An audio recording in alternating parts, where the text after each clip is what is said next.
یہی دین یعنی شرک و بت پرستی اور توہمات و خرافات پر مبنی عقیدے والا دین عام اہل عرب کا دین تھا۔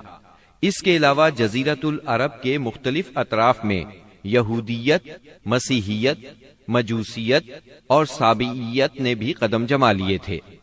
جزیرۃ العرب میں یہود کا دور اس وقت سے شروع ہوتا ہے جب فلسطین میں بابل اور آشور کی حکومت کی فتوحات کی وجہ سے یہودیوں کو اپنا وطن چھوڑنا پڑا۔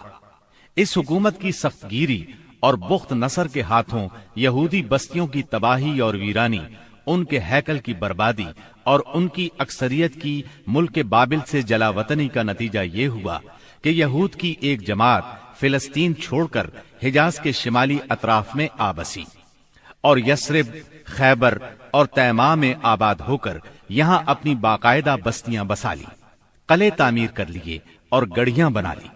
وطن چھوڑ کر آنے والے ان یہود کے ذریعے عرب باشندوں میں کسی قدر یہودی مذہب کا بھی رواج ہوا اور اسلام کے ظہور سے پہلے اس کو بھی ایک اچھی بھلی حیثیت حاصل ہو گئی۔ اسلام کے ظہور کے وقت مشہور یہودی قبائل یہ تھے: خیبر، نذیر، مستلق، قریظہ اور قینقاع۔ جہاں تک عیسائی مذہب کا تعلق ہے، بلاد عرب میں اس کی آمد حبشی اور رومی قبضہ گیروں اور فاتحین کے ذریعے ہوئی۔ یمن پر حبشیوں کا قبضہ پہلی بار 340 عیسوی میں ہوا اور 378 عیسوی تک برقرار رہا۔ اس دوران یمن میں مسیحی مشن کام کرتا رہا۔ قریباً اسی زمانے میں ایک متقی اور پرہیزگار شخص فیمیون نجران پہنچا اور وہاں کے باشندوں میں عیسائی مذہب کی تبلیغ کی۔ نجران کے لوگوں کو اس کے دین میں کچھ ایسی سچی علامات نظر آئیں کہ وہ عیسائی ہو گئے۔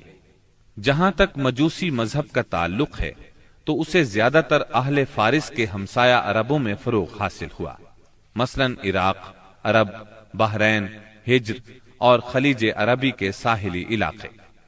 ان کے علاوہ یمن پر فارسی قبضے کے دوران میں وہاں بھی اکا دکا افراد نے مجوسیت قبول کی۔ باقی رہا صابی مذہب، تو عراق کے آثار قدیمہ کی کھدائی کے دوران جو کتبات برآمد ہوئے ان سے پتہ چلتا ہے کہ یہ ابراہیم علیہ السلام کی کلدانی قوم کا مذہب تھا۔ دور قدیم میں شام و یمن کے بہت سے باشندے بھی اسی مذہب کے پیروکار تھے۔